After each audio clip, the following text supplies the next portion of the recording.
வணக்கம். Welcome to கதை திரட்டு. இந்த வீடியோல நம்ம என்ன கதை கேட்க போறோம்னா, உன்னை சரணடைந்தேன் கதையின் 5வது பகுதி. நம்ம சேனலை இதுவரைக்கும் சப்ஸ்கிரைப் பண்ணாதவங்க சப்ஸ்கிரைப் பண்ணுங்க. பக்கத்தில் இருக்கிற பெல் ஐக்கானை கிளிக் பண்ணி ஆல்ங்கிற ஆப்ஷனை ப்ரெஸ் பண்ணுங்க. ஸோ தட் நான் போடுற கதைகளை உடனுக்குடனே நீங்க கேட்கலாம். வாங்க கதைக்குள்ள போகலாம். பீமா, பிரசாத்தோட அப்பாவுக்கு பொண்டாட்டியும் குழந்தைங்களும் இருக்காங்க. அவங்க இத்தனை நாளா கிராமத்துல இருந்தவங்க. குழந்தைங்களோட படிப்புக்காக இங்கேயே வந்துட்டாங்களாம். அவங்க ரொம்ப நல்லவங்கன்னு கேள்விப்பட்டேன். பீமுடோ, பிரசாத் அப்பா வீட்டுக்கு போறப்ப அவங்களுக்கு தெரியாம கூடவே போய் நீயும் அந்த வீட்டை கண்டுபிடிச்சுக்க. அப்புறமா அவங்க மனைவி கற்பகாம்பா கோவிலுக்கோ இல்ல வேற எங்கேயாவது எப்பப்ப போறாங்கன்னு கவனி. நான் அவங்கள பார்க்கணும் பீமா. அக்கையா, நிஜமாவ சொல்ற? நீ எதுக்கு அவங்கள பார்க்கணும்? எதுக்குக்கா? பேசாமல் இருந்தாள் சாயி. தலை குனிந்திருந்தது. அக்கையா, என்னால முடியாது. இதை தவிர வேற எதையாவது சொல்லுங்க, செய்யற. இதெல்லாம் வேணாங்க்கா. ஐயாவுக்கு தெரிஞ்சா வீணா ராவடியாகும். இல்ல பீமுடோ, நான் அவங்கள பார்த்தே ஆகணும். அவங்க ரொம்ப நல்லவங்களாம், தெரியுமா பீமா? ஆமா, அவங்க நல்லவங்களா இருந்தா என்ன, கெட்டவங்களா இருந்தா என்ன? இது வேண்டாத வீண் விவகாரம். எனக்கு சரின்னு தோணல.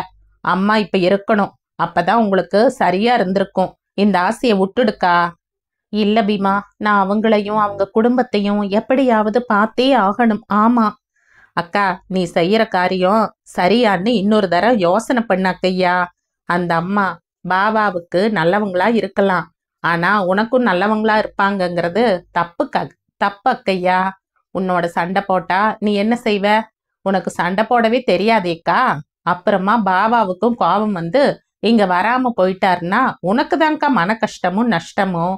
வேணாங்க்கா, இது விபரீதமான ஆசை. விட்டுடக்கையா. ஏ பீமா, நான் பார்க்கணும்னு தானே சொன்னனே தவிர அவங்களோட பேசணும், அவங்க வீட்டுக்கு போகணும்னு சொன்னனா இல்லையே. பின்ன எதுக்கு அவங்க வீட்டை கண்டுபிடின்னு சொன்ன? பீமுடோ, நாம அவங்க வீட்டை தெரிஞ்சு வச்சுக்கிறதுல என்ன தப்பு சொல்லு? இப்ப இல்லைனாலும் நமக்கு அவசரமா அவரோட உதவி தேவைன்னா அப்ப அலைய வேணாம் பாரு. அதுக்காகத்தான் சொல்றேன். பீமா, கண்டிப்பா நீ பயப்படுற மாதிரி நான் அவங்க வீட்டுக்கு போக மாட்டேன். என்னையே பிரச்சனையில மாட்டிக்க விட மாட்டேன். என்னோட நிலைமை எனக்கு நல்லாவே தெரியும் பீமுடோ. ஆனா அந்த அம்மாவை மட்டும் பார்க்கணுங்கிற ஆசை ரொம்பவே இருக்குப்பா. நீ தான் வழி சொல்லணும், செய்யணும் பீமா. மாட்டேன்னு சொல்ல மட்டும் சொல்லாதேப்பா. அக்கா, கண்டிப்பா நான் செய்யறேன். ஆனா அவங்களோட பேசி நீ கண்டிப்பா யாருங்கிறத சொல்லக்கூடாது. உன் தலையில நீயே மண்ணை வாரி போட்டுக்கிட்டது போல ஆயிரும். அதனால அவங்கள பாக்குறதோட நிறுத்திக்க என்ன? கண்டிப்பா பீமா, எனக்கு பார்த்தா போதும், வேற ஒன்னும் பேச வேணாம். அவங்க இருக்கிற விலாசத்தை மட்டும் தெரிஞ்சுக்கிட்டு வந்துடு. நோட்ல எழுதி வச்சுக்கலாம். மத்தபடி உன்னை எந்த தொந்தரவும் செய்ய மாட்டேன் பீமா.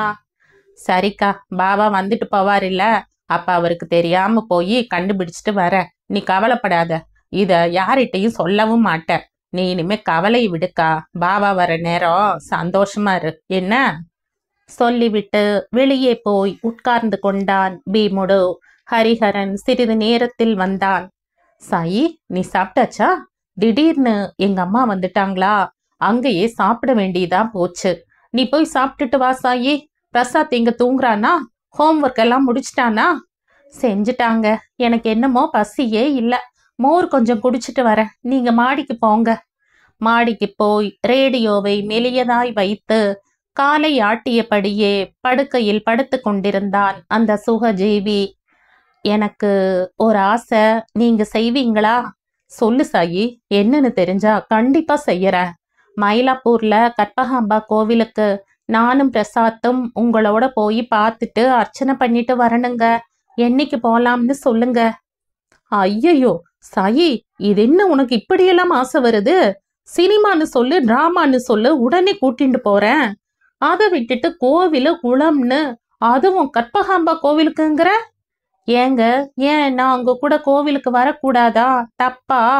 முகம் சுருங்கி கூம்பி போய் அவள் கேட்கவும் அவளை அப்படியே தன்னுடன் சேர்த்து அணைத்து கொண்டான். சாயி, நீ ஆசைப்பட்டதுல தப்பே இல்ல. உனக்கு அந்த தகுதியும் இருக்கு. ஆனா என்னோட நிலைமை யோசிச்சு பாரு. சாயி, மயிலாப்பூர்ல தான் என்னோட குடும்பம் இருக்கு. அதுவும் என் பொண்டாட்டி இருக்கா பாரு, ஒவ்வொரு வெள்ளிக்கிழமையும் தவறாம ஏதோ ஒரு குழந்தை இழுத்துண்டு கையில எண்ணெய் கிண்ணமும் திரியுமா கிளம்பிடுவா. எங்க அம்மா அவளுக்கு சொன்ன பல புத்திமதிகள்ல இதுவும் ஒண்ணு. எங்க அம்மா எது சொன்னாலும் அதை வேத வாக்கான்னு நினைச்சுண்டு அப்படியே நடக்கிறவ என் பொண்டாட்டி. அதனால கற்பகாம்பா கோவிலுக்கு கண்டிப்பா அவ வருவா. அவங்க வெள்ளிக்கிழமை தானே கோவிலுக்கு போவாங்க, நாம வேற நாள்ல போலாங்களே. இல்ல சாயி, அந்த கோவிலுக்கு நீ பீமுடுவோட தான் போகணும். ஏன்னா அம்மாவோட தொந்தரவுக்காக எத்தனையோ தரம் அம்மாவோடையும் என் பொண்டாட்டியோடையும் அதே கோவிலுக்கு போயிருக்க. அதனால அங்க அம்மனுக்கு அர்ச்சனை செய்யும் குருக்களுக்கு என்ன நன்னா அடையாளம் தெரியும். அவங்க அம்மா கிட்ட போய் கண்டிப்பா வத்தி வைப்பாங்க. அதனால எனக்கு ஒண்ணுமில்ல, நானும் சேர்ந்து நல்லா சண்டை போட்டுட்டு இங்கேயே கூட வந்து இருந்துடுவேன். ஆனா அங்க அம்மா சும்மா விடுவாங்கன்னு நினைச்சியா? ஒரு படையே திரட்டிண்டு இங்க வந்து கலாட்டா பண்ணுவா. ஏதாவது ஒரு வழியில உனக்கு சங்கடத்தையும் கஷ்டத்தையும் கண்டிப்பா எங்க அம்மா தருவா. இது தேவையா? நீயும் பிரசாத்தும் இப்ப சந்தோஷமா இருக்கேள், அது போயிடும் சாயி. வேற ஏதாவது தூரமா இருக்கிற கோவிலுக்கு நாம 3 பேருமா போகலாம். ஆனா கற்பகாம்பா கோவிலுக்கு வேண்டாம் சாயி. உன்னோட மனசு கஷ்டப்பட கூடாதுன்னு தான் சொல்றேன். அப்புறமா தெருவில் அசிங்கமாயிடும், அதுக்கு தான் சொல்றேன். சாயிக்கும் இதெல்லாம் தெரியும் தான். ஆனாலும் கற்பகாம்பாள் கோவிலுக்கு அவன் மனைவி எப்போது வருவாள் என்று தெரிந்து கொள்ளும் எண்ணத்தில் தான் அவன் வாயை கிளறினாள். ஆனால் அவன் நடக்கும் உண்மையை பிட்டு பிட்டு வைத்ததும் மனசுக்குள் தன்னை குறித்து அவளுக்கு அவமானமாகவே உணர்ந்தாள். காலையில் காஃபி குடித்த பின் பிரசாத் எழுந்தவுடன் அவனையும் கொஞ்சிவிட்டு வீட்டிற்கு புறப்பட்டான் அவன். பீமுடுவிடம் அவளே கூறினாள், பீமா, பாபாவோடவே பஸ்ல போய் மயிலாப்பூர் குளத்துல தான் பஸ் ஸ்டாண்டு, அங்க இறக்கிவிட சொல்ற. நீ கோவிலுக்கிட்ட இருக்கிற பூக்கடையில இருந்து தாமரை பூவும் ரோஜாவும் வாங்கிட்டு வா பீமுடு. பாபா உனக்கு இறங்கி வழி சொல்வாரு. அவனை இறக்கி கோவிலுக்கு காட்டி விட்டா போறோம். நீங்க சொல்றீங்களா? இருவரிடமும் அவள் சொல்ல பீமுடுவிற்கு சாயியின் சாதுரியத்தை குறித்து ஒரே பரவசம். நல்ல வேளை, அவரோடவே போவது ரொம்ப நல்லது. திருட்டுத்தனமாய் போய் பாபா பார்த்துட்டா வேற வினையே வேண்டாம். நல்லதாக போயிற்று. மனதுள் நிம்மதியாய் உணர்ந்தான். அவனுக்கும் டிக்கெட் வாங்கி தன் பக்கத்திலேயே உட்கார வைத்து கொண்டான். வழியில் எது என்னென்ன இடம் என்று சொல்லிக்கொண்டே வந்தான். கபாலீஸ்வரர் குளம் வந்ததும் அந்த பஸ் நிறுத்தத்திலேயே அவனையும் இறங்க சொல்லி தானும் இறங்கிக் கொண்டான். பீமா, இந்த உடுப்பி ஹோட்டல்ல இட்லியும் கொத்சுவும் நன்னா இருக்கும், சாப்பிடுறியா? மனதுள் ஆசை இருந்தாலும் தலையை அசைத்து மறுப்பு தெரிவித்தான். வேணாம் பாவா, பரவாயில்ல. சரிதான், வாடா. என்னமோ பிகு பண்ணிக்கிற. சாயி திட்டமாட்டா, நான் சொல்லிக்கிறேன், வாடா. உள்ளே அழைத்து கொண்டு போய் இட்லி, போண்டா, தோசை என்று வாங்கி தந்தான். ஆனால் அவன் மட்டும் சாப்பிடவில்லை. பாவா, நீங்க ஒண்ணுமே எடுத்துக்கலையே, அப்ப எனக்கும் வேணாம் பாவா. டே மக்கு பீமா, நான் காஃபி மட்டும் சாப்பிட்றேன். இப்ப வீட்டுக்கு போய் குளிச்சுட்டு சாப்பிட்டுட்டு ஆபீஸ்க்கு போகணும்டா. அம்மா ஊர்ல இருந்து வந்திருக்காங்க. வீட்டுல சாப்பிடாட்டா கோவிச்சுக்கு வாங்க பீமா. அதனாலதான். வெட்கத்துடன் தலையை குனிந்து அசட்டு சிரிப்பு சிரித்தபடி சாப்பிட்டான் பீமுடோ. பீமா, பூக்கடை பக்கமாத்தான் நானும் போகணும். அங்க மாட வீதியில தான் எங்க வீடும். வரையா வீட்டுக்கு? பழம் நழுவி பாலில் விழுந்த கதையாய் உள்ளுக்குள் சந்தோஷம் ஏக ஆரவாரமாய் குதியாட்டம் போட சரி என்பது போல் தலையை இசைத்தான். பீமா, நான் குளிச்சுட்டு சாப்பிட்டுட்டு ஆபீஸ்க்கு புறப்படுற வரைக்கும் எங்க ஆத்து திண்ணையில உட்கார்ந்துரு. ஆனா தப்பி தவறி போய் என்னை பாவான்னு மட்டும் கூப்பிட்டு தொலைக்காத, புரிஞ்சுண்டியாடா? சரிபா. தன் தலையில் தானே குட்டி கொண்டான். திருத்தி கொண்டவனாய் சரிங்க என்றான். சாயி சொன்னபடி கோவில் வாசலில் தாமரையும் ரோஜாவும் வாங்கி கொண்டவன் பாபாவின் பின்னாடியே போனான். வீட்டு வாசலில் அவனை உட்கார சொல்லிவிட்டு உள்ளே நுழைந்தவனை அம்மா வரவேற்றாள். ஏண்டா, இன்னைக்கு ஆபீஸு ஒண்ணும் இல்லையா? மணி 8 அடிக்க போறதே. சொன்னபடியே அவன் பின்னால் வந்த பீமுடுவை பார்த்தாள். யாருடா அது உன் பின்னாடியே வந்து வீட்டுக்குள்ள நுழையிறது? யாருடா? என் சிநேகிதன் வீட்டுல வேலை செய்யறவம்மா. பூ வேணும்னு கேட்டான். இவனை கூட்டிண்டு வந்து வாங்கி கொடுத்தேன். ஆபீஸ்க்கு போறப்போ அவாத்து பஸ் ஸ்டாப் கிட்ட இறக்கி விட்டுடுவேன். அவ்வளவா சமத்து பத்தாது, அதான் சொல்லியபடியே குளிக்கப் போனான். ஜனகா, வாசல்ல ஒரு பிள்ளையாண்டா உட்கார்ந்துட்டு இருக்கான். ஹரிதான் கூட்டிட்டு வந்தான். ஒரு வாய் மோரோ காஃபியோ கொண்டு போய் குட்டிடி, பாவம் தேமேன்னு உட்கார்ந்துட்டு இருக்கு. ஒரு வார்த்தை கூட பிசகாமல் பீமுடுவின் காதில் விழுந்தது. மனமும் உடலும் பரபரத்தது. பாபாவின் மனைவி எப்படி இருக்கிறாள் என்று பார்க்கும் ஆவல் அதிகமாகியது.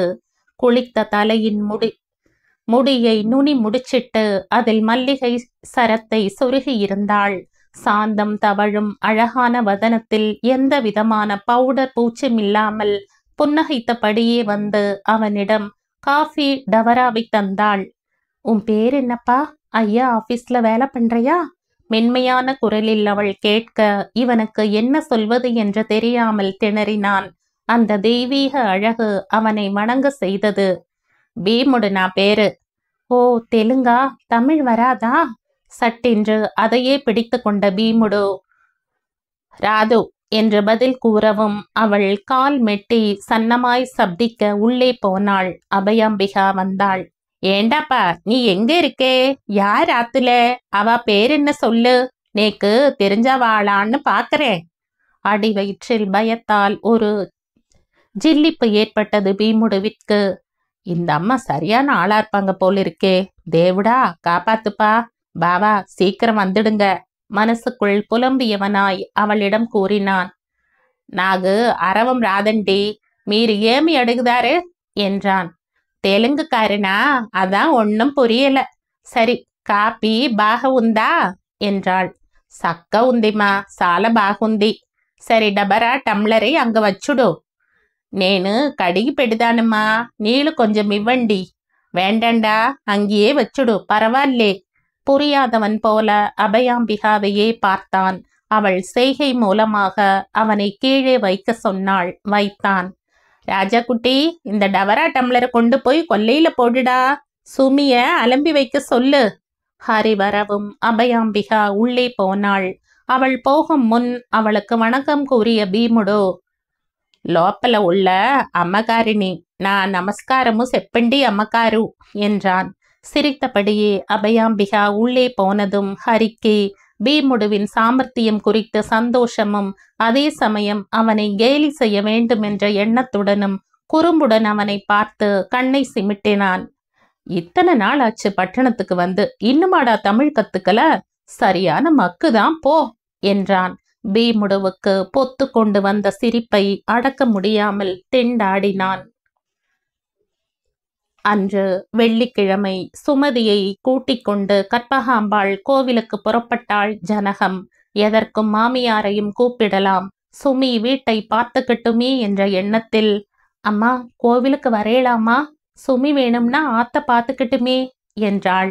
வரணும்னு தாண்டி இருக்கு, ஆனா என்னமோ முடியாது போல இருக்கு. அசதி தள்ளறதுடி. ரிக்ஷா வச்சுண்டு போயிட்டு வரலாமேம்மா, வாங்கோ. இன்னைக்கு பூ பாவாடையும் அதுவுமா? அம்பாள் ஒரு சின்ன பொண்ணு போல நின்னுருப்பா, வாங்கோமா. என்னமோ அவளுக்கு போகணும் போல தோன்றவில்லை. பீமுடுவை பார்த்ததில் இருந்தே அவளுக்கு சரியாக இல்லை. மறுத்துவிட்டாள். அப்போ ஹரி போவது ஆந்திராக்காரியிடமா? யார் அது? எப்படி கண்டுபிடிப்பது? கண்டுபிடித்தால் மட்டும் என்ன செய்ய முடியும்? அவ வீட்டுக்கு போய் சண்டை போட முடியுமா? ஹரிதான் சும்மா இருப்பானா? வேற ஏதாவது விபரீதம் நடந்துடுத்துன்னா எப்படி அவளை பார்ப்பது? கிளி மாதிரி பொண்டாட்டி இருந்தாலும் குரங்கு போல ஒரு வப்பாட்டி இருக்கணும்னு சொல்வாளாமே வசனம். அது போலத்தான் இருக்கு இவன் பண்றதும். ஈஸ்வரா, இந்த வாயில்லாத பொண்ணுக்கு நல்ல வழியை காட்டுப்பா. அந்த வெள்ளிக்கிழமை பிரசாத்தை வீட்டில் வேலைக்காரியுடன் விட்டுவிட்டு பீமுடுவை கூட்டிக் கொண்டு கற்பகாம்பாள் கோவிலுக்கு வந்தாள் சாயி. பீமுடு, அவங்களுக்கு உன் அடையாளம் தெரியும். அதனால அவங்கள பார்த்ததுமே நீ எனக்கு எப்படியாவது காட்டி கொடுத்துடு. ஆனா அவங்க கண்ணில் படாம ஒதுங்கி போயிடு பீமா. நான் கிட்டக்க போய் அவங்கள நல்லா பாத்துக்கிறேன். சரியா? சரியா நடந்துக்கோ பீமுடு. அவனுக்கும் மனசுக்குள் ஏதோ பரபரப்பு. துப்பறியும் கதைகளில் வருவதைப் போல் எதையோ சாதிக்கும் ஆவல் அவன் மனது முழுவதும் நிரம்பியிருந்தது. சரி அக்கையா, நான் ஜாட காட்டுறேன், புரிஞ்சுக்கோக்கா. இருவரும் அங்கிருந்த பெரிய தூணுக்கு அருகில் நின்றார்கள். சாயியின் தோளுக்கு பின்னால் இருந்து எட்டி பார்த்து கொண்டிருந்தான் பீமுடு. அவன் தூண் பின்னாலேயே மறைந்திருந்தான். சாயி வருகிறவர் போகிறவர்களை பார்த்து கொண்டிருந்தாள். ஜனகம் சுமதியின் கையை பிடித்து கொண்டு வருவது தெரிந்து பீமுடுவின் கண்கள் பிரகாசமாகியது.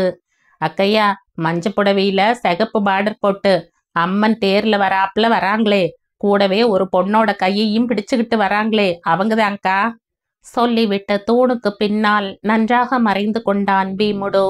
கண்களிலே அந்த தெய்வீகமான அழகை தன்னால் முடிந்த மட்டும் மனதில் நிறைத்து கொண்டாள் சாயி. இத்தனை அழகும் சாந்தமும் பவ்யமும் நிறைந்த இவளா இவருக்கு மனைவி? இவளை விட்டுவிட்டா என்னிடம் ஓடி வருகிறார்? ஆனாலும் அதிர்ஷ்டம் செய்தவள்தான் ஊருக்கு முன்னால் அவர் மனைவி என்று எல்லாராலும் சொல்லப்படுகிறாளே. தைரியமாக அவருடன் வெளியில் ஜோடியாக போகலாமே. கொடுத்து வச்சவதான். எத்தனை சாத்மீகம், என்ன அழகு! மாய்ந்து மாய்ந்து போனாள் சாயி. பீமுடு, நீ எங்கேயாவது கண் மறைவா நில்லு. வேண்டாண்டா, குளத்துப்படியில போய் உட்காரு. நான் உள்ள போய் அம்பாளை பார்த்துட்டு வர. போடா. எந்த அம்பாளக்கா? சீ, போடா பீமுடு, போடான்னா. பீமுடு குளத்தை பார்க்க நடந்ததும் கிடுகிடுவென்று கற்பகாம்பாள் சந்நிதியை நோக்கி நடந்தாள். படியேறி சந்நிதிக்குள் இறங்கியதும் முதலில் தேடியது ஜனகத்தை தான்.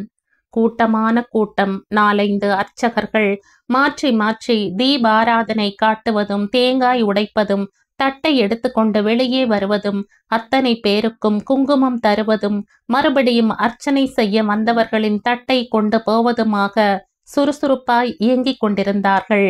சாயி வேகம் வேகமாய் கண்களை சுழற்றினாள். கண்டுபிடித்து விட்டாள். பாவை விளக்கின் அருகில் நின்று கொண்டு கையை நீட்டி குங்குமம் வாங்கி கொண்டிருந்தாள் ஜனகம். ஒரு தாமரை மொட்டு குவிந்திருப்பதைப் போல அவளுடைய கை விரல்கள் சேர்ந்து நீண்டிருந்தன. கூட்டத்தின் நெரிசலில் இடையே புகுந்து புகுந்து மெதுவாக அவள் அருகில் நெருங்கிவிட்டாள் சாயி. அப்போது அர்ச்சகர் தட்டை நீட்டவும் கையில் வைத்திருந்த 10 ரூபாய் நோட்டை போட்டதும் அர்ச்சகர் இரு என்பது போல் கையை காட்டி அம்பாள் மேலிருந்து ஒரு பூச்சரத்தை எடுத்து வந்து பந்து போல் சுருட்டி அவள் கையில் கொடுத்தார். கண்களில் ஒற்றி எடுத்து கொண்டாள் சாயி.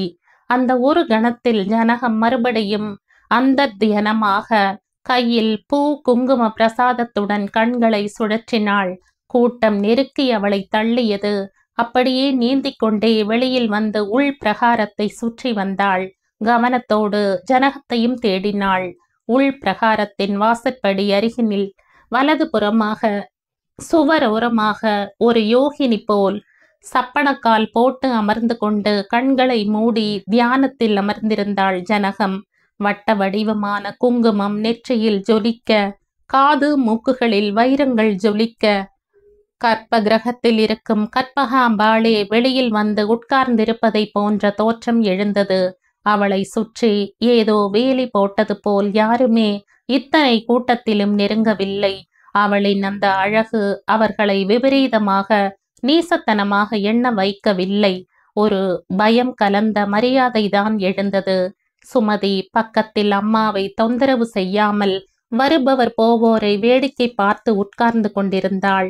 சாயியிடம் ஒரு பிரமிப்பு ஏற்பட்டது. ஏன் இந்த அரவமில்லாத அமைதியான அழகோடு இணைந்த வாழ்க்கையை விட்டுவிட்டு ஹரி நமக்காக ஓடி ஓடி வருவதேன்? மனதில் ஒரு பயம் எழுந்தது. அம்மா, எனக்கு தெரியாமல் தான் நான் அவரிடம் என்னை ஒப்படைத்தேனே ஒழிய ஒரு குடும்பத்தை நாசம் செய்ய வேண்டுமென்ற எண்ணம் என் மனதில் இல்லவே இல்லை. அதுவும் இப்பேற்பட்ட உன்னதமான பெண்மணி இவர் மனைவி என்று தெரிந்த பின்னும் நான் அவருடன் உறவாடுவது தவறுதான் அம்மா. ஆனால் எனக்குள்ளேயே நான் ஏற்படுத்தி கொண்ட சில கட்டுப்பாடுகளும் விதிமுறைகளும் ஒன்றுக்கொன்று முரணாக இருக்கிறதே. என்ன செய்வேன்? பிரசாத்தின் அப்பா இவர் என அடையாளம் காட்டிய பிறகு அவரை வீட்டிற்குள் வராமல் எப்படிமா தடுக்க முடியும்? என் மகனின் பிற்கால வாழ்க்கைக்கு அஸ்திவாரம்தானே எனக்கு கணவராக இவரை வரித்தது. என் குல தொழிலுக்கு கண்டிப்பாக மறுத்தது.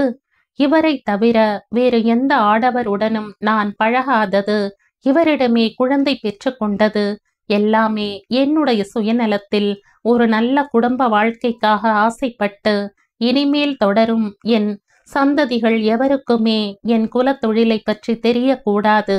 ஒரு நல்ல பரம்பரை உருவாக வேண்டுமென்ற எண்ணத்தில் தானே. அது தவறாமா? குத்து விளக்கு சுடர் போல இருக்கும் நான் வரித்தவரின் மனைவியை பார்க்கும் எனக்கு ஒரு நல்ல குடும்பத்துக்கு துரோகம் செய்கிறோமோ என்று தோன்றுகிறதே. அந்த பெண்மணியின் தெய்வீகம் என்னை நடுங்க செய்கிறதம்மா. என்னை தண்டித்து விடாதே. என் ஒரே மகனையும் எந்த விதமான கஷ்டத்துக்கும் ஆளாக்காதே. கண்கள் நிரம்பி வழிய கூப்பிய கரங்களுடன் சுமதியின் இன்னொரு புறம் நின்று கொண்டு அம்மாளின் சந்நிதியை நோக்கி மனதார இறைஞ்சி வேண்டி நின்றாள் சாயி. அங்கேயே மனதில் ஒரு சங்கல்பமும் செய்து கொண்டாள். எந்த கஷ்டமோ இடையூறோ எப்போது அந்த குடும்பத்திற்கு ஏற்பட்டாலும் அதை எனக்கு சூசகமாக எந்த விதத்திலாவது தெரிவித்துவிடு அம்மா. என்னால் ஆன உதவியை செய்யவும் அவர்கள் அதை ஏற்கவும் அருள் புரி. அதனால் அவர்களுக்கு கஷ்டம் வர வேண்டும் என்று நினைத்தேன் என்று எண்ணாதே அம்மா. மனம் பலவாறு பைத்தியமாய் புலம்பியது. ஜனகத்தை பார்க்க பார்க்க தன்மீதே கோபம் எழுந்தது. வீதி விளக்கான தான் வீட்டு விளக்காக மாற முயற்சித்ததில் ஏற்பட்ட வெற்றி சத்தியமாய் வெற்றியே அல்ல. ஒரு நல்ல இதயத்தை நசுக்கி அதன் மேல் அஸ்திவாரம் எழுப்பியதும் மேற்கொண்டு கட்டிடம் எழுப்ப முனைந்திருப்பதும் நியாயமல்ல என்றே தோன்றியது. ஆனால் வேறு வழி இல்லாததும் நன்கு புரிய இருதலை கொள்ளி எறும்பாய் துடித்தாள். சட்டென்று கலைந்து போன ஜனகம் அங்கிருந்தே கீழே அம்பாளை வணங்கி சுமதியை பார்த்து சிரித்தபடி வெளியே செல்ல எழுந்தாள். மனம் பரபரப்படைய அவளிடம் ஏதாவது பேச வேண்டும் என்ற எண்ணத்தை எப்படி நிறைவேற்றுவது என்று தெரியாமல் ஒரு வினாடி தடுமாறினாள் சாயி. மறுகணமே கையில் இருந்த பூச்சரம் ஞாபகத்திற்கு வரவே விடு விடுவென்று ஓடினாள். அங்கம் பூம்பாவையை சுற்றிவிட்டு மகிழ மரத்தடியை நோக்கி சென்றாள் ஜனகம். சுமதிக்கு கண்டிப்பாய் மகிழம்பூ பொறுக்க வேண்டும். எப்போது கோவிலுக்கு வந்தாலும் சுமதி அவள் கையை விட்டுவிட்டு மரத்தடிக்கு ஓடிவிடுவாள். அஸ்தமனத்தின் ஆரம்பமாக சூழ்ந்து கொண்டிருக்கும் இருட்டில் சின்னஞ்சிறிய பூக்களை தேடி தேடி எடுப்பதில் சந்தோஷமாக ஈடுபட்டிருந்தாள் சுமதி. ஜனகமும் அவளை பார்த்தபடியே புன்னகையுடன் நின்றிருந்தாள். சாயி வேகம் வேகமாய் அவள் அருகில் வந்தாள். வணக்கங்க. கற்பகாம்பா சன்னதியில உங்களை பார்த்தப்பவே மனசு உங்ககிட்ட பேசணும்னு துடிச்சது. நீங்க தியானத்துல இருந்ததுனால பேச முடியல. இந்தாங்கம்மா அம்பாளோட பூ, வச்சுக்கங்க. பூ பந்தை அவளிடம் கொடுத்தாள் சாயி.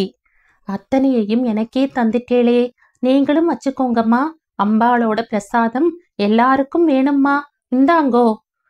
மரத்தின் பருமனான பகுதியில் அந்த பந்தை பிரித்து சரி பாதியில் நாரை அதன் மேல் அழுத்தி தேய்த்து துண்டாக்கினாள். ஒரு பாதியை எடுத்து சாயியிடம் கொடுத்தாள். மறு பாதியை தன் கையில் வைத்து கொண்டாள். இப்போதும் அவள் முகத்தில் அதே புன்னகை. பளீரென்று மின் வெட்டாய் மனதில் ஒரு ஒளிக்கீற்று போல் தோன்றியது சாயிக்கு. கண்கள் திரண்டன. பூச்சரத்தை வாங்கியவள் ஜனகத்தை நமஸ்கரிக்க குனிந்த போது தடுத்தாள் ஜனகம். நீங்க யாருன்னு தெரியல, ஆனாலும் ரொம்ப நல்ல மனசோட இருக்கேள். கோவில்ல வந்து மனுஷாளோட காலை தொட்டு வணங்குறது தப்புமா. இது அம்பாளோட ஈசனோட வீடு. அவா வீட்டுல அவளுக்குத்தான் மதிப்பு கொடுக்கணும். ஈஸ்வரனோட இந்த பெரிய வீட்டுல அவா குடும்பமே இருக்கு. அத்தனை பேரும் தெய்வாம்சம். அதனாலதான் அந்த குடும்பம் வசிக்கிற வீட்டை கோவில்னு சொல்றோம். அவளுக்கும் மனுஷாளான நமக்கும் எத்தனை வித்தியாசம் தெரியுமோமா. தெய்வத்தை நாம நம்ம மனசோட பிரியத்துல எந்த விதமா வேணும்னாலும் ஆராதிக்கலாம். குழந்தையா நினைச்சு கொஞ்சலாம். பெத்தவாளா நினைச்சு நம்ம குறையை கொட்டி தீர்க்கலாம். உரிமையோட சண்டை போடலாம். ஆனா அவளை அலட்சியம் பண்றாப்ல இந்த இடத்துல மனுஷாளுக்கு அவளுக்கு தர மரியாதையான நமஸ்காரத்தை செய்யக்கூடாதுமா. புரிஞ்சுண்டியாமா? புரிஞ்சுண்டேம்மா. எனக்கு இப்ப எல்லாமே புரிஞ்சுடுத்துமா. வரேம்மா, வரேன் பாப்பா சொல்லிவிட்டு மறுபடியும் அம்மாளின் சந்நிதிக்குள் நுழைந்தாள் சாயி. கூப்பிய கரங்களுடன் மறுபடியும் ஒரு ஓரமாய் நின்றாள். அம்மா, என்னோட குரலுக்கு நீ நன்னாவே காது கொடுத்து கேட்டுட்ட. என்னோட மனசுல இருந்த சஞ்சலங்களை உடனடியா தீர்த்து வச்சுட்ட. தாயே, அதை அவங்க மூலமாகவே எனக்கு சொல்லி காமிச்சிட்டியே அம்மா. அம்மா, என்ன அழகா நான் கொடுத்த பூச்செண்டை அவங்க சரி பாதியாக்கி தந்தாங்க. அதுவே எனக்கு மனசுக்கு நிறைவா போச்சும்மா. எனக்கு பாதி பூ எடுத்துக்கணுங்கிற எண்ணம் வரல. அதே போல அவங்களுக்கும் முழு பூச்செண்டையும் எடுத்துக்கணுங்கிற எண்ணம் இல்லாம அவங்க கையாலேயே பாதி பூ கொடுக்க வச்சு பதில சொல்லிட்டியே அம்மா. அம்மா, வயிற்றில் இருந்து குலுங்கி குலுங்கி வரும் மேலே மேலே பீரிட்டு எழும் அழுகையை அடக்க முடியாமல் திணறினாள் சாயி. அந்த முயற்சியில் அவள் முகம் இரத்த சிவப்பாய் மாறியிருந்தது. மார்பு மேலும் கீழுமாய் தாழ்ந்து உயர்ந்து அடங்கியது. படிப்படியாய் அவள் உணர்ச்சிகளின் தீவிரம் குறைய குறைய அவளுடைய முகமும் சாதாரண பாவத்திற்கு வந்தது. நிதானமாய் மறுபடியும் பிரகாரத்தை சுற்றிவிட்டு கோவில் முழுவதையும் ஒரு சுற்று சுற்றிய பின் குளத்தை நோக்கி நடந்தாள். பீமுடு தவிப்பும் பயமுமாய் அங்கு நிலை கொள்ளாமல் நின்றிருந்தான். அக்கையா, என்ன இத்தனை நேரம் பண்ணிட்ட? எனக்கு ஒரே பயமா போச்சுக்கா. அங்க வந்து உன்னை பார்க்கலாம்னா அப்ப நீ இங்க வந்து என்ன தேடுனா என்ன பண்றதுன்னு துடிக்க துடிக்க உட்கார்ந்துருக்கேன் தெரியுமா?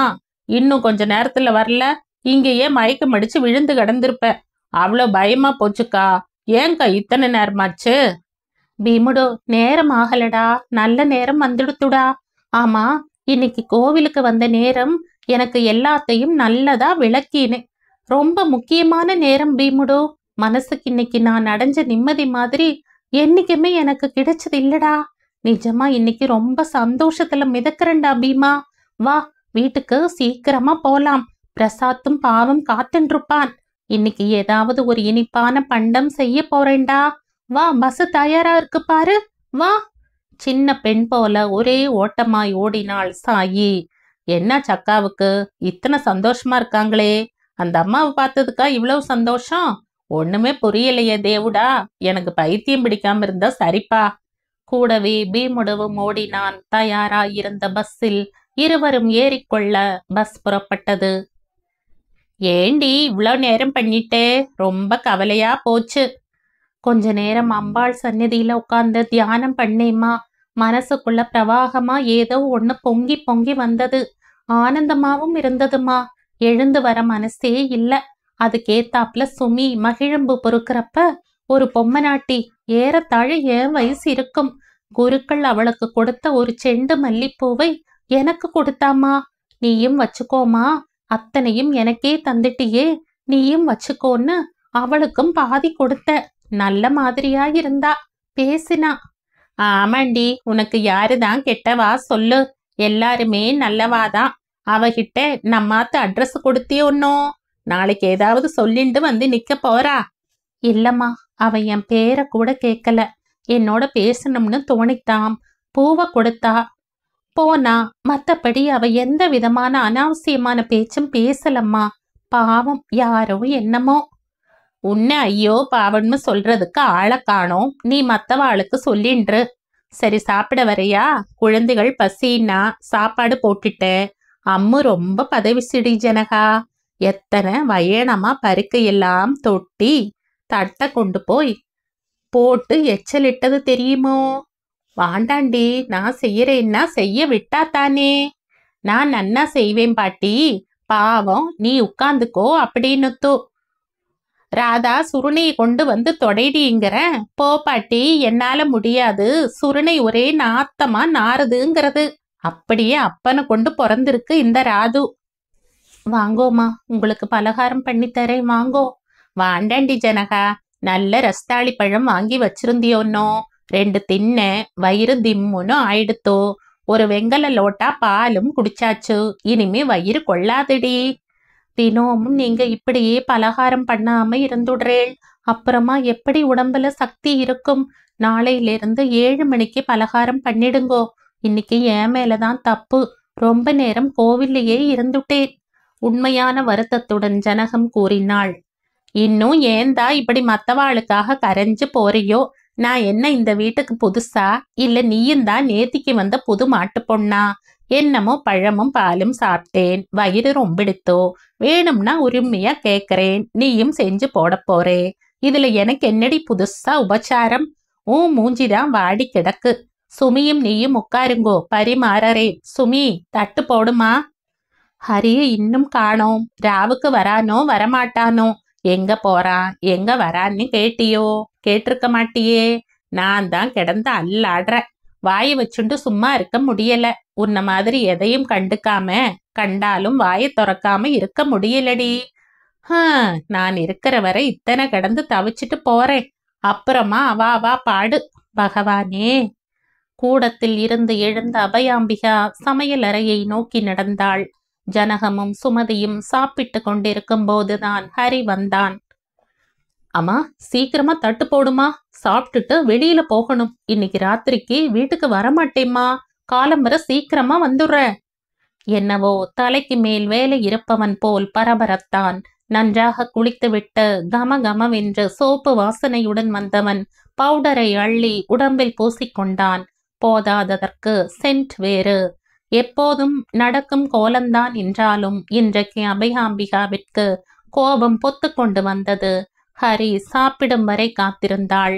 அவன் தயிர் சாதம் சாப்பிட்டு முடிக்கும் தருவாயில் வேண்டுமென்றே ஆரம்பித்தாள். ஏண்டா ஹரி, நானும் இத்தனை வருஷமா பேசாம தானே இருக்கேன். அம்மா பேசாம இருக்காளேன்னு நீயும் உன் வழிய மாத்திக்கிறதா இல்ல போலிருக்கு. என்னம்மா திடீர்னு? ஆமாண்டா, பாதி பொழுது ஆபீஸ்லயும் மாசத்துல 3/4 நாள் வெளியில தங்கறதும் உனக்கே நன்னா இருக்காடா. குழந்தைகளும் குழந்தைகளா இருந்துட்டா பரவாயில்லே. நாம பெரியவா எப்படி நடந்தாலும் அவளுக்கு கேட்க தெரியாது. ஆனா அவளும் வளர்ந்துண்டு வராளே, கேள்வி கேட்க தோணுமோன்னோ. அது வரைக்கும் நாம வச்சுக்க கூடாது ஹரி. ஹரி மௌனமாய் நின்றிருந்தான். ஆனால் ஒரு கோபம் அதில் தெரிந்தது. ஹரி, நான் நிறைய உனக்கு சுதந்திரம் கொடுத்து எப்பவும் உன்னை எந்த கேள்வியும் கேட்டதில்லை. எதுக்கு அப்படி இருந்தேன்? அதுக்கு தகுந்தாப்புல நீயும் எனக்கு உண்மையா நடந்துப்பேன்னு தான் பேசாம இருந்த. ஆனா நீ அதையே உனக்கு தோதா எடுத்துண்டு கல்யாணமாகி 6 குழந்தைகளை பெத்த அப்புறமும் அப்படியே நடந்துண்டு வரே பாரு. அது ரொம்ப தப்பு ஹரி. வளர்ந்துண்டு வர உன் பசங்க உன்னை பார்த்துண்டு தாண்டா வளர்றா. நாளைக்கு அவளும் இப்படியே போனா நீ என்ன பண்ணுவ சொல்லு. எனக்கு நீ ஒருத்தந்தா, அதனால சமாளிக்க முடிஞ்சது. உன்னால முடியுமா? யோசிச்சு பாருப்பா ஹரி. பொன் குழந்தைகளுக்கு கல்யாணம் பண்ணணும், பிள்ளை குழந்தைகளை படிக்க வச்சு அவளுக்கு பூணூல் கல்யாணம்னு எவ்வளவோ இருக்கு. இது அத்தனையையும் யோசனை பண்ணாம கண்டதே காட்சி கொண்டதே கோலம்னு இப்படி இருக்கியே, இது சரியாடா? அம்மா என்ன சாஸ்வதமா 100 வயசு இருப்பேன்னு நினைச்சியா? அப்பப்ப சில்லறையா உடம்புக்கு வந்து படுத்துறது. எப்போ பெரிய படுக்கையா போடுவேனோ தெரியாது. ஜனகம் ஒருத்தி என்னடா பண்ணுவா? அவ வாயத்த பூச்சி. அவ சாமர்த்தியமா இருந்தா எனக்கு கவலையே இல்ல. அவளோட சாத்வீக குணத்தை நீ நன்னாவே புரிஞ்சுண்டு அவளை நன்னா ஏமாத்துற. இது எதுல போய் முடிய போறதோ பகவானே, ஈஸ்வரா. சுவற்றில் இன்னும் நன்றாய் சாய்ந்து உட்கார்ந்து கொண்ட அபயாம்பிகா கண்களை மூட நீர் முத்துக்கள் உருண்டு விழலாயின. கோபம் மனசிற்குள் குமரினாலும் அம்மாவின் கண்ணீர் அவன் மனசை அசைக்கத்தான் செய்தது. இன்னைக்கு கண்டிப்பா வரேன்னு சொன்னதால போய்தான் தீரணுமா. அதனால நான் இன்னைக்கு மட்டும் போயிட்டு வரேம்மா. சாப்பிட்டு முடித்தான். மறுபடி அபயாம்பிகாவிடம் வந்து உட்கார்ந்தான். அவள் கைகளை கையில் எடுத்து கொண்டான். அம்மா, கோவமா? இனிமே நான் உங்ககிட்டயோ ஜனத்துக்கிட்டயோ சொல்லாம வெளியில தங்க மாட்டேம்மா. இன்னைக்கு போயிட்டு நாளைக்கு காலம்பர வெட்டான்னு வந்துடுவேம்மா. ரொம்ப அவசியம்மா. இந்த அன்பான பேச்சும் தடவலும் தான் அபயாம்பிகாவை ஏமாற்றுகிறது. இப்போதும் அதே நடந்தது. ஹரி, இனிமே அதிகமா வெளியில தங்காதடா கண்ணா, உடம்புக்கு ஆகாதுடா. தாயின் குரலில் இருந்த பாசமும் நேசமும் அவளின் மனம் இளகி இருப்பதை உணர்த்த இதுதான் சமயம் என்று புறப்பட்டான் ஹரி. இங்கு சாப்பிட்டது கூட அம்மாவை சமாதானப்படுத்தத்தான். அங்கு போய் எதையாவது சொல்லி கொஞ்சமாவது சாப்பிட்டால்தான் அவள் சாப்பிடுவாள். இல்லாவிட்டால் சாப்பிடாமலேயே படுத்து விடுவாள். இந்த அம்மாதான் எல்லா குழப்பத்துக்கும் காரணம். புறப்படுறப்ப ஏதோ ஒண்ணு. ச்சே. சாயி வீட்டுக்குள் நுழையும் போதே ஒரே சந்தோஷமும் துள்ளலுமாய் நுழைந்தாள். ஊஞ்சலில் ஆடிக்கொண்டிருந்த பிரசாத்தை அவன் வளர்ந்த பையன் என்று நினைக்காமல் கட்டி பிடித்து முத்தமிட்டாள். வேலைக்காரி முனியம்மாவிற்கு வெற்றிலை பாக்கு பழம் என்று கை நிறைய அள்ளி கொடுத்தாள். தலைப்பை இழுத்து கட்டிக்கொண்டு சமையல் அறைக்குள் புகுந்தாள். இருந்த அத்தனை கறி காய்களையும் நறுக்கினாள். 7 விதமான கறிகளும் 2 கூட்டுகளும் சாம்பார் ரசம் பாயசம் என்று விருந்தே செய்து முடித்தாள். அப்பள டப்பாவை திறந்து பார்த்தாள். காலி. பீமா, பீமுடு, டேய். என்னக்கா, என்ன வேணும் சொல்லு. அப்பளம் இல்லடா, கடைக்கு போய் வாங்கிட்டு வாடா. ஏன்கா இத்தனை செஞ்சு வச்சிருக்க, அப்பளம் இல்லாட்டா என்னக்கா? பீமா, உன்னால வாங்கிட்டு வர முடியுமா முடியாதா சொல்லு. இன்னைக்கு எனக்கு மனசுலயோ சமையல்லையோ வேற எந்த விஷயத்திலையும் எந்த குறையும் இருக்க கூடாது. ஆமா, இதோ ஒரு நிமிஷத்துல வாங்கிட்டு வரேன்கா. ஒரே ஓட்டமாய் ஓடி வாங்கி வந்தான். சாயியின் மனநிலையை அவன் நன்கு உணர்ந்திருந்தான். ஆகையால் மறுப்பு ஏதும் சொல்லவில்லை. பிரசாத், சாப்பிடவாப்பா? அம்மா, அப்பா வரட்டும், அப்புறமா சாப்பிடுறேம்மா. காத்திருந்தார்கள் இருவரும். ஹரியும் வந்தான். நேரம் கழித்து பிரசாத் சாப்பிடாமல் தூக்கம் கண்களை சுழற்ற பீமுடுவுடன் வாசலிலேயே உட்கார்ந்திருந்தான். அப்பா, ஏன்பா இவ்ளோ நேரம்? நான் இன்னும் சாப்பிடாம காத்துட்டு இருக்கேன்பா. வாப்பா, பசிக்குது. மனம் துணுக்குற்றாலும் பிரசாத்தின் கையை பிடித்து கொண்டு சிரித்தபடியே உள்ளே சென்றான். சாயி அதற்குள் வெள்ளித்தட்டும் கிண்ணங்களும் எடுத்து வைத்திருந்தாள். சாயியை ஒரு கையால் அணைத்தபடியே உள்ளே சென்றவன் அவளை சமாதானப்படுத்தும் குரலில் கூறினான். சாயி, அம்மா தொந்தரவு, கொஞ்சமா சாப்பிட்டுட்ட. அதனால இங்கேயும் கொஞ்சமா தான் சாப்பிட முடியும், புரிஞ்சுக்கோ சாயி. அதற்கும் கோபித்து கொள்ளாமல் சந்தோஷமாய் சிரித்தபடியே வந்தாள். அவள் தட்டில் நிறையவே பரிமாறினாள். அவன் தடுத்தும் கேட்கவில்லை.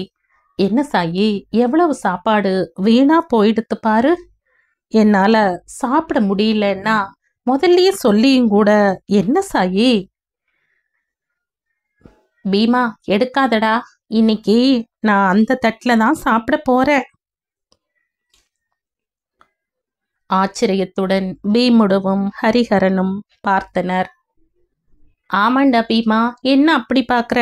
போடா. இன்னும் பிரசாத் ருசித்து சாப்பிட்டு கொண்டிருக்க அவனுடன் பேசியபடியே சந்தோஷமாக ஹரி மீதம் வைத்திருந்தது அத்தனையையும் மிச்சம் வைக்காமல் சாப்பிட்டாள். அன்றைய இரவு அவள் வரையில் மணமான முதல் இரவு போல் உணர்ந்தாள். ஹரியும் ரொம்ப சந்தோஷத்தை அபிரிதமாக உணர்ந்தான். அன்று மட்டுமல்ல, இனி உயிர் உள்ளவரை சாயியை விட்டு பிரியவே பிரியக்கூடாது என்ற எண்ணம் ஏற்பட அந்த அபிரிதமான மகிழ்ச்சியிலேயே அவளை அணைத்தபடி தூங்கிப் போனான் ஹரி. இந்த கதையின் தொடர்ச்சியை அடுத்த பதிவில் கேட்கலாம். நன்றி.